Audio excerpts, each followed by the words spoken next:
Welcome to 69 TV. నేను మీ Hanumanthu. బులెటిన్లోని headline చూద్దాం.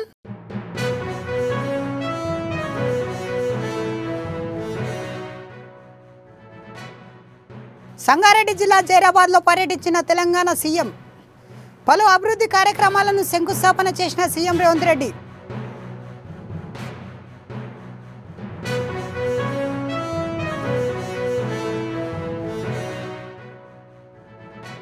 BRS BJP గల్లీల్లో కుస్తీ, ఢిల్లీలో దోస్తీ అన్న చందల్లా మారింది. బీజేపీ ఎందుకు బీఆర్ఎస్ ను ప్రశ్నించడం లేదన్న పొన్నం ప్రభాకర్.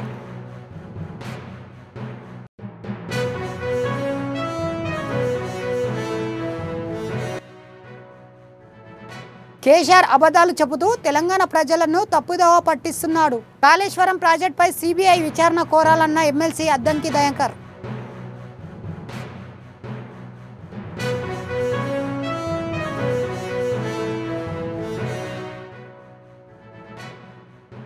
జగిత్యాల రూరల్ మండలంలో తిప్పన్నపేటలో రోడ్డెక్కిన రైతులు.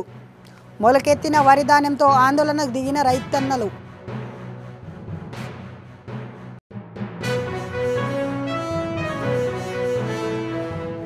ఇక డీటెయిల్స్లోకి వెళ్తే సంగారెడ్డి జిల్లా జైరాబాద్లోని సీఎం రేవంత్ రెడ్డి పర్యటించారు. ఉల్గేలి కూడలిలోని బసవేశ్వర విగ్రహానికి ఆవిష్కరణ చేశారు. ఆయన ముంచునూరులోని కేంద్రీయ విద్యాలయ భవనాన్ని ప్రారంభించాడు. అనంతరం పస్సాపూర్కు చేరుకొని సీఎం అక్కడ ఏర్పాటు చేసిన బహిరంగ సభల ప్రాంగణంలో 494.67 కోట్ల విలువైన వివిధ అభివృద్ధి పనులకు ప్రారంభోత్సవాలను శంకుస్థాపన చేశారు. అక్కడ మహిళలు ఏర్పాటు చేసిన స్టాళ్లను పరిశీలించారు. ఈ కార్యక్రమంలో మంత్రులు దామోదర్ రాజనరసింహ, కొండ సురేఖ, అధికారులు, ప్రజాప్రతినిధులు పాల్గొన్నారు. సామాజిక న్యాయం వారు ఆనాడు గ్రామ మంటపాలు వారు ఆనాడు సమాజంలో అణచివేతకు గురైన సామాజిక వర్గాలకు, మహిళలతో సహా దళితులకు, గిరిజనులకు, ఆదివాసీలకు, బలహీన వర్గాలకు, మైనారిటీలకు న్యాయం జరగాలి అని అంటే వాళ్ళ సమస్యలు తెలవాలి. ఆ సమస్యలను చర్చించాలంటే అనుభవ మంటపాల ద్వారా ఆనాడు ప్రజల యొక్క సమస్యల్ని తెలుసుకున్న విశ్వ గురువు ఈనాడు బసవేశ్వరుడి యొక్క విగ్రహాన్ని ఆవిష్కరించుకున్నాం. ఆ అనుభవ మంటపాల ఆదర్శమే ఈనాడు శాసనసభలు, పార్లమెంట్లు మనం నిర్వహించుకుంటున్నాం. వారే కాదు, ఈ జిల్లా మెదక్ జిల్లా అంటే మీకందరికీ తెలుసు. మెదక్ జిల్లా ఇందిరమ్మ పేరు విడదీయరాని అనుబంధం. మెదక్ పేరు గుర్తొస్తే ఇందిరమ్మ పేరు తలుచుకుంటాము. ఇందిరమ్మ పేరు తలుచుకుంటే మెదక్ జిల్లాను గుర్తు చేసుకుంటాం. ఎందుకంటే ఈ దేశ సేవలు, ఈ ప్రజలకు సేవలు అందిస్తూ 1984లో శ్రీమతి ఇందిరాగాంధీ గారు ఆఖరి రక్తపు బొట్టు, చివరి శ్వాస వదిలినప్పుడు ఈ మెదక్ పార్లమెంటు నియోజకవర్గానికి వారు ప్రాతినిధ్యం వహిస్తూ వారు అమరులై ఈ దేశం యొక్క సమగ్రతను కాపాడిన గొప్ప నాయకురాలు శ్రీమతి ఇందిరాగాంధీ. ఆ ఇందిరాగాంధీకి అండగా నిలబడ్డ ప్రజలు మెదక్ పార్లమెంటు నియోజకవర్గ ప్రజలు, మెదక్ జిల్లా ప్రజలు. అందుకే చరిత్ర ఎప్పటికీ మెదక్ జిల్లాను గుర్తు పెట్టుకుంటుంది.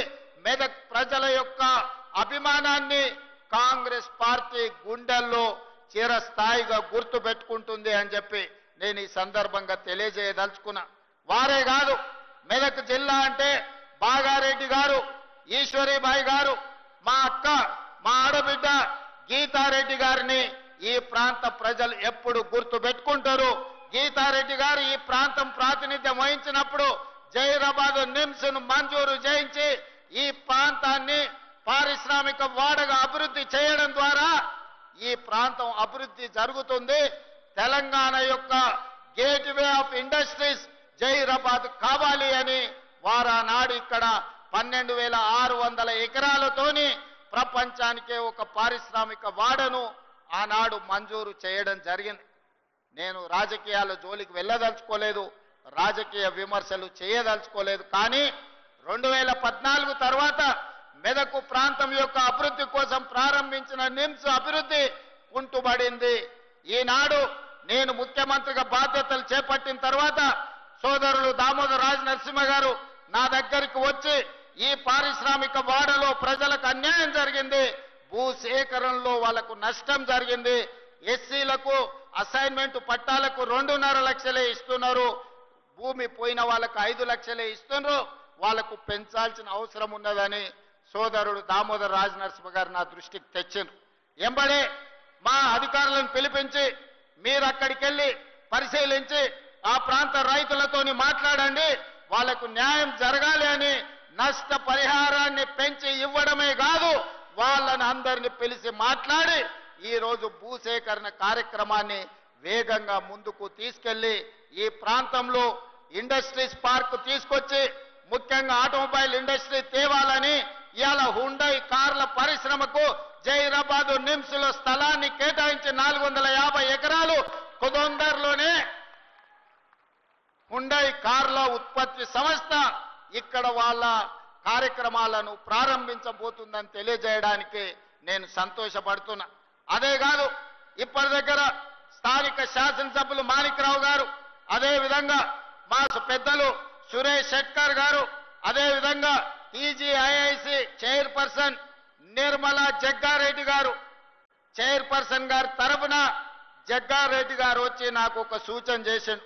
నేను ఈ జిల్లా నుంచి ప్రాతినిధ్యం వహిస్తున్నా, ఈ భూములు పోయిన వాళ్లకు మీరు ఇందిరమ్మ ఇండ్లు ఇస్తే ఇందిరమ్మ పేరు శాశ్వతంగా గుర్తు పెట్టుకుంటారు. మీరు కాంగ్రెస్ ఆరోపణలకు బలం చేకూర్చేలా ఎమ్మెల్సీ కవిత లేఖ ఉందని మంత్రి పొన్నం ప్రభాకర్ అన్నారు. ఇవాళ ఆయన హైదరాబాద్లో మాట్లాడుతూ ఏనాడు బీజేపీ బీఆర్ఎస్ పార్టీలు వేరు కాదని విషయంలో మరొకసారి వెలుగులోకి వచ్చిందని కామెంట్ చేశారు. ఈ రెండు పార్టీలు వ్యవహారంలో గల్లీలో కుస్సి ఢిల్లీలో దోస్తి అన్న చెందెల్లా ఉన్నాయని ఫైర్ అయ్యారు.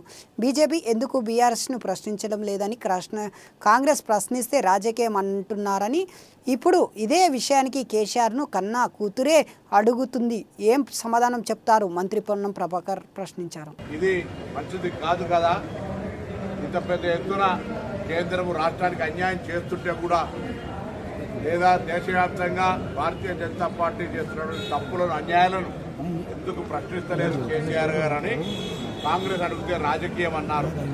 ఇలా కవిత గారే అడుగుతా ఉన్నారు, దాని మీద జవాబు చెప్పాల్సిన అవసరం ఉంది. అంతేగాక ప్రజాస్వామ్యానికి అవకాశం లేని party TRS party, BRS party. సొంత పార్టీ అధ్యక్షుని కూతురే ఒక సామాన్యుని కార్యకర్తలకు జరుగుతున్న అంశం మీద సామాన్య కార్యకర్తలకు కలవడం లేదు, ప్రజలకు అందుబాటులో ఉండడం లేదు, కార్యకర్తల కష్ట సుఖాల్లో పాలు పంచుకోవడం లేదు. అటువంటి పెద్ద సమావేశం పెట్టినప్పుడు 2001 నుంచి పార్టీలో ఉన్నటువంటి వాళ్లకు ఎక్కడ కూడా అవకాశం ఇస్తలేరు. అటువంటి వాళ్ళకు అవకాశం ఇవ్వాలి. మరి మీటింగ్లలో మాట్లాడకపోతే వారికి సంబంధించినటువంటి ఏ విధంగా ఉంటుంది అనేటువంటి అంశాలను లేవనెత్తిన అంశాలకు కార్యనిర్వాహక అధ్యక్షుడు కానీ లేదా పార్టీకి సంబంధించిన ట్రబుల్ షూటర్గా చెప్తున్న హరీష్ రావు గారు కానీ లేదా స్వయంగా మరి కేసీఆర్ గారైనా జవాబు చెప్పాల్సిన అవసరం ఉంది. ఇలా మేమేం కొత్తగా ఆరోపణ చేస్తలేము. ఈరోజు మేము గతంలోనే చెప్పినాం, టీఆర్ఎస్ బీజేపీ వేరువేరు కాదు, రెండు కూడా కలిపి ఢిల్లీలో దోస్తీ గల్లీలో కుస్తీ అనే మాట అనేక సందర్భాల్లో చెప్పిన దానికి కవిత గారు రాసినటువంటి లేఖ ఆధారము, దానికి సంబంధించినటువంటి ఒక ఎవిడెన్స్ అనే మాట సందర్భంగా మనం చూస్తాం. అదేవిధంగా భారతీయ జనతా పార్టీకి సంబంధించిన నాయకత్వం కూడా ఇందుకు స్పందించాల్సిన అవసరం ఉంది. భారతీయ జనతా పార్టీ తోటి ఉన్నటువంటి లోపాయకారి ఉదాహరణకు మన హైదరాబాద్ ఎమ్మెల్సీ ఎన్నికల్లో బీజేపీ నామినేషన్ వేస్తే బీఆర్ఎస్ మద్దతునిస్తామనే మాటతోటి బీజేపీ నామినేషన్ వేసింది. కానీ బీఆర్ఎస్ లో ఉన్నటువంటి బీజేపీ వ్యతిరేకులు, బీజేపీలో ఉన్న బీఆర్ఎస్ వ్యతిరేకులు, బీఆర్ఎస్ లో ఉన్న బీజేపీ వ్యతిరేకులు ఇద్దరు అటువంటి అవకాశం రాకుండా చేయడం వల్ల వాళ్ళు మన ఎమ్మెల్సీ ఎన్నికలకు సంబంధించినటువంటి రహస్య ఒప్పందం అమలు జరగలేదు. ఇది ఏ ఒక్క రోజు కాదు, పార్లమెంట్ ఎన్నికల సందర్భంలో మొత్తం భారతీయ జనతా పార్టీకి హ్యాండ్ ఓవర్ చేసి చేతులు ఎత్తేసి సరెండర్ అయినటువంటి మాట మేము ఆరోపణ చేస్తున్నాడు, రాజకీయ ఆరోపణ అన్నారు. ఇలా నేరుగా కవిత గారే ఆ అంశాన్ని ప్రస్తావిస్తా ఉన్నారు. ప్రజల్లో చురుకనైతా ఉన్నాం, భారతీయ జనతా పార్టీ ప్రత్యామ్నాయం ఎదిగే సందర్భంలో భరాసాను మనమే సరెండర్ చేస్తా ఉన్నామనేటువంటి మాట అడుగుతా ఉన్నారు. దీని మీద అటు భారతీయ జనతా పార్టీ నాయకత్వం ఇటు వీళ్లు కూడా స్పందించాలి. ఒక ఆరోపణ ఉంది, భారతీయ జనతా పార్టీ అధ్యక్షుడిగా బండి సంజయ్ ఉన్నాడు.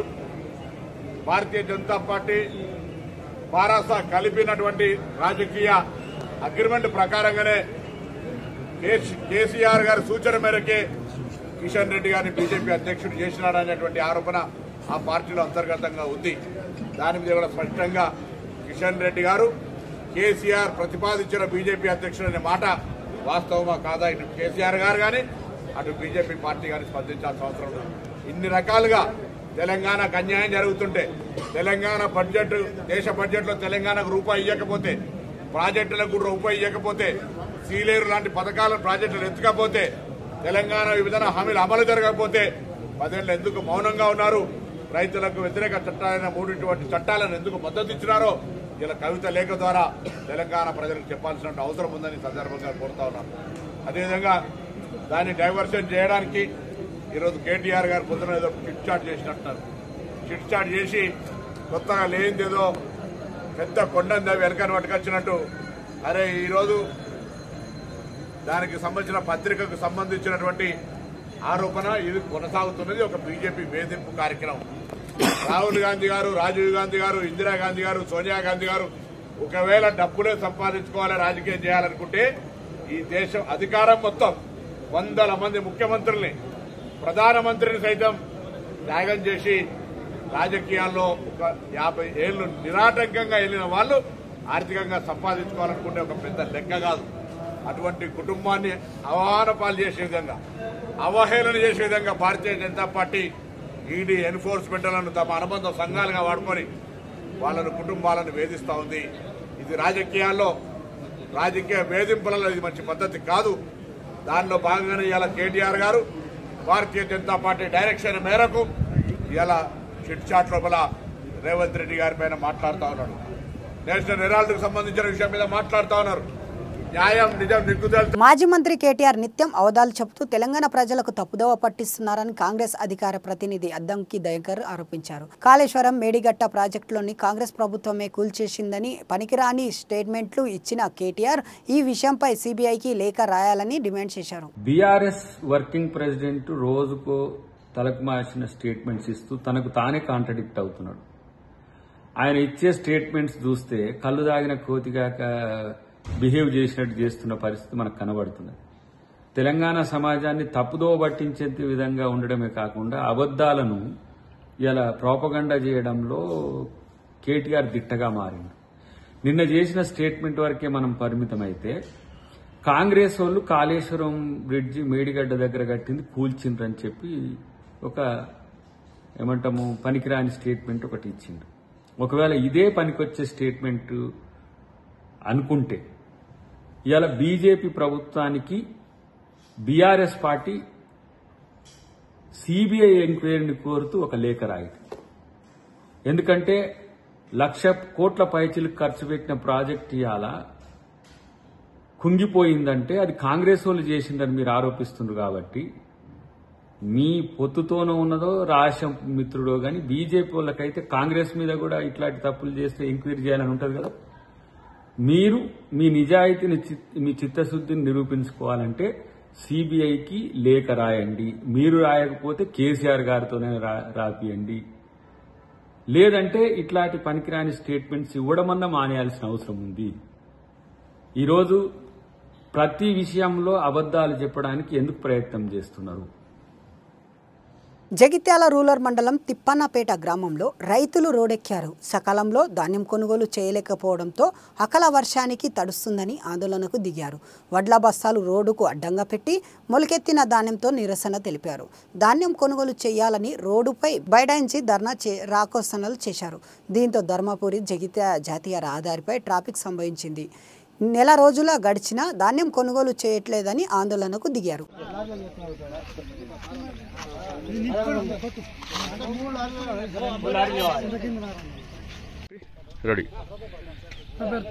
తూమ్ లక్ష్మణ్ సార్, ఇవి గత వారం క్రితం నుంచి వెళ్ళి ఐక్యాప్ సెంటర్ కట్ట మీద ఉన్న అట్లను ఆపి మడ్ల వడ్లను జోకూరి అన్నా కానీ అధికారులు ఎవరు పట్టించుకోవడం లేదు. అలాగే సాగర్ సార్ సార్ ఇది వడ్లు నానిపోయినాయి అన్న బయలు మిల్లుకు మాట్లాడాలంటే మీరు ఎవరిని అడిగి పోసిరు అంటారు సార్. బీఆర్ఎస్ ఎమ్మెల్సీ కవిత ఆ పార్టీ అధినేత కేసీఆర్ కు రాసిన లేఖపై పెద్ద దుమారము కొనసాగుతుంది. బీఆర్ఎస్ బీజేపీ రెండు పార్టీలు ఒకటేనని కవిత లేఖతో స్పష్టమైంది. పిషారస్ ఫౌండేషన్ చైర్మన్ మెట్టు సాయి కుమార్ ఆరోపించారు. కవిత రాసిన లేఖకు వర్కింగ్ ప్రెసిడెంట్ కేటీఆర్ లేదా హరీష్ రావు సమాధానం చెప్పాలన్నారు. వేరు కాదు అని బీఆర్ఎస్ బీజేపీ అప్పుడు కూడా 2014 నుంచి ఈ రోజు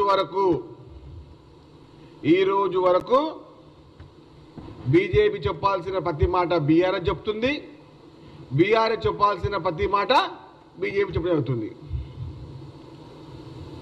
కవిత గారు అడిగిన ప్రశ్నలకు సమాధానం చెప్పాల్సిన పూర్తి బాధ్యత BRS working president Kalvakuntla Taraka Ramarao గారిది. కల్వకుంట్ల కవిత గారు అడిగిన ప్రతి ప్రశ్నకు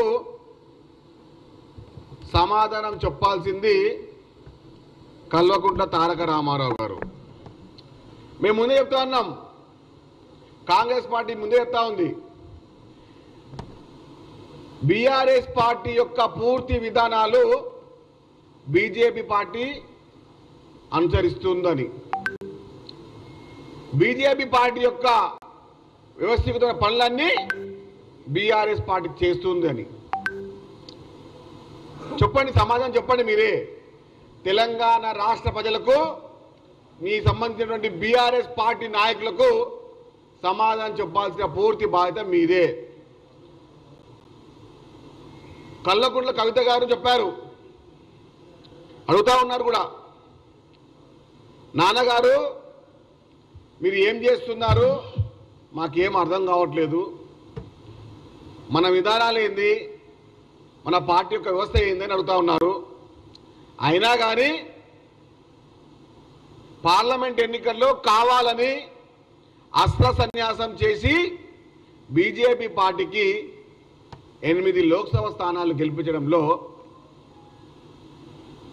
బీఆర్ఎస్ పార్టీ యొక్క వ్యవస్థీకృత పనులన్నీ చాలా కీలకమైనవి. బీఆర్ఎస్ పార్టీ కావాలని బీజేపీ పార్టీని తెలంగాణ రాష్ట్రంలో ఏదో ఉంది, ఏదో చేస్తుంది, ఏదో చేయబోతుంది అని చెప్పి చూపించాలని ఉద్దేశంతో వాళ్ళు చేస్తున్న పనులు అన్నీ కాదు.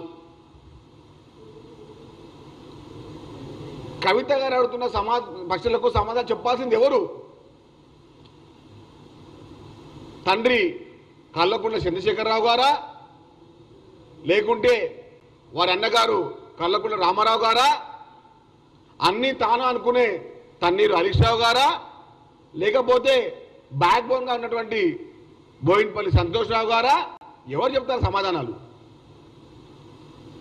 తెలంగాణ రాష్ట్ర ప్రజల్ని 2014 నుంచి ఎప్పుడైతే కేంద్రంలో బీజేపీ వచ్చిందో అప్పటి నుంచి లోపార్కాయ ఒప్పందం ప్రకారంగా విజయవాడ గన్నవరం విమానాశ్రయంలో ఎయిర్పోర్ట్ అడ్వైజరీ కమిటీ సమావేశం జరిగింది. ఈ సమావేశంలో airport advisory committee chairman MP Balashowry, vice chairman MP Kesineni Sivanath, airport director Lakshmikanth Reddy తదితరులు పాల్గొన్నారు. ఈ సందర్భంగా ఎంపీ కాశినేని శివనాథ్ మాట్లాడుతూ గన్నవరం ఎయిర్పోర్ట్ అడ్వైజర్ కమిటీ సమావేశంలో భద్రతా ప్రణాళిక, ట్రాఫిక్ మేనేజ్మెంట్ పై చర్చించి ప్రయాణికులకు సౌకర్యమైన మెరుగుదలపై కీలక నిర్ణయాలు తీసుకుంటున్నామని అన్నారు. ఎయిర్పోర్ట్ రివ్యూ కమిటీ మీటింగ్ జరిగింది. మీటింగ్లో చైర్మన్ గారు అయిన బాలశౌరి గారు, నేను, కొత్త కమిటీ మెంబర్లు, మా ఎయిర్పోర్ట్ డైరెక్టర్ గారు లక్ష్మీకాంత్ రెడ్డి గారు అందరూ కూడా మేము పార్టిసిపేట్ చేయడం జరిగింది. ముఖ్యంగా ఇప్పుడు ప్రజెంట్ ఉన్న ఎయిర్పోర్ట్లో కొత్త సర్వీసులు ఓపెన్ చేయటం, ప్రయాణికుల సమస్యలు ఏమన్నా ఉంటే వాటిని పరిష్కరించటం, అంతేకాకుండా ఇక్కడ ఉన్న ఎయిర్లైన్స్ వారిని ఒకటే కోరడం జరిగింది. నెంబర్ ఆఫ్ సర్వీసెస్ పెంచాలి. ముఖ్యంగా వారణాసి, కొచ్చిన్, అంతేకాకుండా అహ్మదాబాద్కి కొత్త ఫ్లైట్స్ కావాలని కోరడం జరిగింది. వారు కూడా అంగీకరించి కొన్ని సమస్యలు ఉన్నాయి, వాటిని కూడా వాళ్ళు కూడా గుర్తించారు. ఈ అన్నింటినీ మేము పరిష్కరిస్తాం త్వరలో. తప్పకుండా మనం వచ్చే 2-3 నెలల్లో ఈ ఎయిర్పోర్ట్కి కొత్త రూట్సే కాకుండా మనం ఇక్కడ ఉన్న ప్రయాణికులకు ఉన్న సమస్యలన్నీ పరిష్కరిస్తామని తెలియజేసుకున్నాం. త్వరలో కొత్త టెర్మినల్ కూడా ప్రారంభం అవ్వాలి. కొన్ని పరిస్థితులు అంటే గత ప్రభుత్వం 5 సంవత్సరాల సమయంలో సరైన సపోర్ట్ కాంట్రాక్టర్లకి ఎయిర్పోర్ట్ అధికారులకి లేకపోవటం వల్ల బాగా జరిగింది. కానీ ఈ ప్రభుత్వం వచ్చినాక 38% ఆఫ్ వర్క్ 6 నెలల్లో జరిగింది. కానీ ఫినిషింగ్ వర్క్స్ దగ్గరికి వచ్చిన వలన ఇంటీరియర్ వర్క్ వస్తున్న వలన మెల్లిగా జరుగుతుంది. తప్పకుండా రాబోయే 2-3 నెలల్లో టెర్మినల్ మెయిన్ పనులన్నీ పూర్తి చేసి చాలా సులభంగా కూడా జరుగుతుంది. కాంట్రాక్టర్ గారిని కూడా నిన్న చంద్రబాబు నాయుడు గారు రివ్యూ గురించి మాట్లాడినట్టున్నారు. వాళ్ళు తప్పకుండా రివ్యూ ప్రకారం 2-3 నెలల్లో ఎయిర్పోర్ట్లో కొన్ని డిజైన్స్ మేము మార్చాం. ఏదైతే ఆంధ్రప్రదేశ్కి ముఖ్యంగా ఈ ప్రాంతానికి కూచిపూడి నృత్యం ఎటువంటి ప్రాచీన మన సంస్కృతి కాబట్టి ఆ మోడల్లో ఎయిర్పోర్ట్ ఉండే విధంగా కూచిపూడి నృత్య భంగిమలన్నీ కూడా ఇంటర్నల్గా కానీ ఎక్స్టర్నల్ కానీ ఉండే విధంగా గౌరవ ముఖ్యమంత్రి గారు గౌరవ మన యువ మంత్రి మన కింజరాపు రామ్మోహన్ నాయుడు గారు వైఎస్ జగన్ గత 5 ఏళ్లలో ఏమి అభివృద్ధి చేశాడో చెప్పాలని మంత్రి కొండపల్లి శ్రీనివాస్ అన్నారు. సీఎం చంద్రబాబును చూసి ఆయన మీద నమ్మకంతో ఈ ఏడాది 8 లక్షల కోట్లు పెట్టుబడులు రాష్ట్రానికి వచ్చాయని, ప్రతి ఏడాది 15% అభివృద్ధి సాధించేందుకు ప్రణాళిక సీఎం చంద్రబాబు రూపొందించారని తెలిపారు. కేంద్ర నిధులు జగన్ ఉపయోగించుకోలేకపోయారన్న మంత్రి కనీసం గ్రామాలకు తాగునీరు అందించలేకపోయారని ఆరోపించారు. జల జీవన్ మిషన్ ద్వారా కూటమి ప్రభుత్వం గ్రామాలకు నీరు అందిస్తుందని మంత్రి కొండపల్లి స్పష్టం చేశారు. మరి అంతేకాకుండా మనం ఇవన్నీ చెప్పుకోవడానికన్నా ఈరోజు మాజీ ముఖ్యమంత్రి వారు ఆయన చాలా విషయాలు ఏదో పెద్ద విశ్లేషించి ఈరోజు ప్రభుత్వం మీద చెప్పడం జరిగింది. అవన్నీ కూడా ఆయన ఏ బేసిస్ మీద చెప్పారు, ఎటువంటి ఆధారాలు లేకుండా బేస్లెస్ అభియోగాలు చేశారు.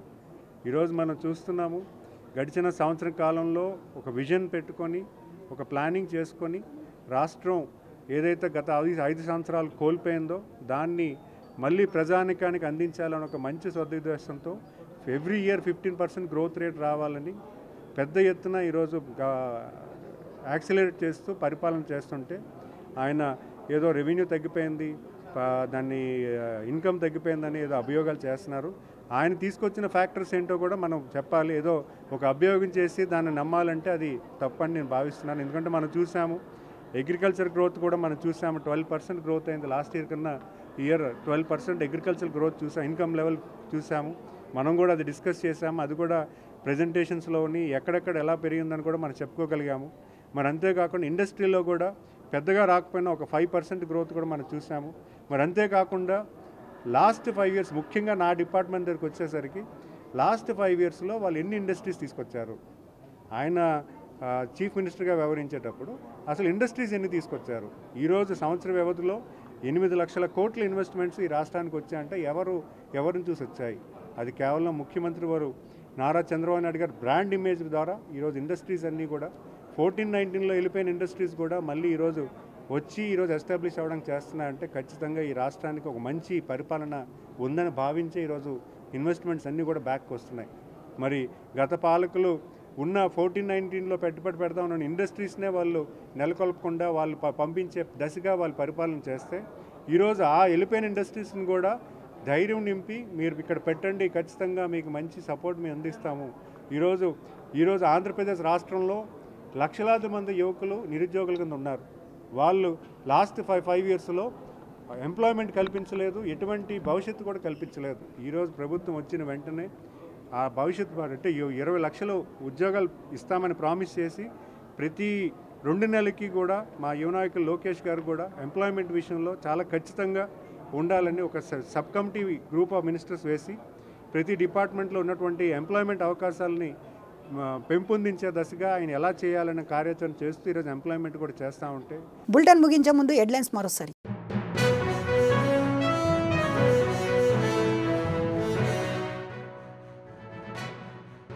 సంగారెడ్డి జిల్లా జైరాబాద్లో పర్యటించిన తెలంగాణ సీఎం. పలు అభివృద్ధి కార్యక్రమాలను శంకుస్థాపన చేసిన సీఎం రేవంత్ రెడ్డి.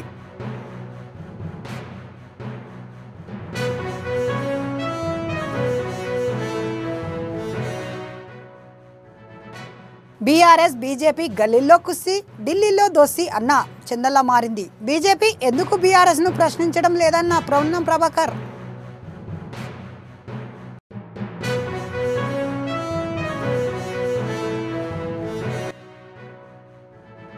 కేసీఆర్ అబద్ధాలు చెబుతూ తెలంగాణ ప్రజలను తప్పుదోవ పట్టిస్తున్నాడు. కాళేశ్వరం ప్రాజెక్టుపై సిబిఐ విచారణ కోరాలన్న ఎమ్మెల్సీ అద్దంకి దయాకర్.